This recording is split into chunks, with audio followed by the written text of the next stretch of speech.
Баршаңызға сәлем, менің каналыма қош келдіңіздер. Бүгін сіздерге қатырылған көкөністерден жасалған өте дәмді тағамның рецептісін ұсынамын.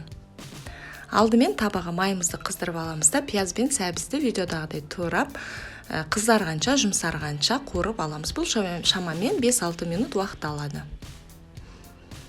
Пиязымыз бен сәбізіміз жұмсарып, қызарғасын 150 грамм суға 1,5 ас қасық ертілген томатымызды салып, бір бұрқ еткіземіз де, асын жай қойып 15-20 минут бұқтырамыз. Бұл әдіс томатымыздың қып-қызыл болып түсін жоғалтпауына сеп тигізеді. Енді салмасын әзірлейміз. Салмасына бізге 1 килограмм фарш, 300 грамм жуылған күріш, блендерде майдалап өткізілген пияз қажет болады, татымына қарай тұз, қара бұрыш керек болады. Барлық жақсылап араластырып аламыз. Егер фарштарыңыздың құрғақ екенін байқасаңыз, жарты пиалай, 1 пиалай су қосып жіберсеңіз болады. Енді мұздатқыштан қатырылған болгар бұрыштарымызды алып, ішіне салмаларымызды салып шығамыз.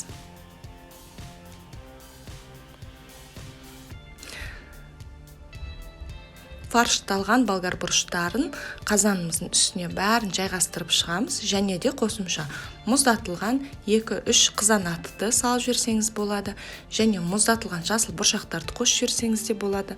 Мұндай жасыл бұршақтар біздің тағамымызға ерекше дәм береді, және біздің тәбетімізді ашарлықтай түс береді.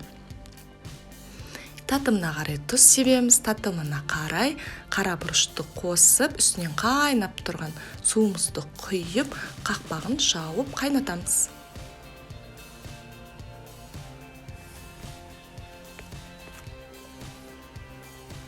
Тағамымыз бұрқ етіп бір қайнағасын, астын жай қойып, қайта қақпағын жауып, 30 минуттай тағы да пісіреміз. 30 минуттан соң майдалап туралған 2-3 дана сарымсағымызды саламыз, және талғамыңызға қарай көксөк қосып жіберсеңіз болады, менде кәдімгі петрушка. Сарымсақты және көксөктерді қосып болғасын, тағамымыздың астын өшіріп, қақпағын жауып, 5 минутқа тындырып қоямыз.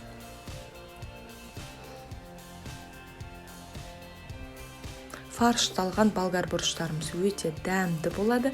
Міндетті түрде жасап көріңіздер, және де болгар бұрыштарын қысқа осылай сақтаудан қорықпаңыздар. Ешқандай да үсіп, еріп, былжырап кетпейді. Осылай қыстың күні кәдімгі, жаздың күнгідей свежий тағамдарды жеп рахатын көресіздер. Болгар бұрыштарын қалай сақтау әдісінің сілтемесін төменде қалдырамын. Көріңіздер, сіздермен бірге болған мен Рахатай.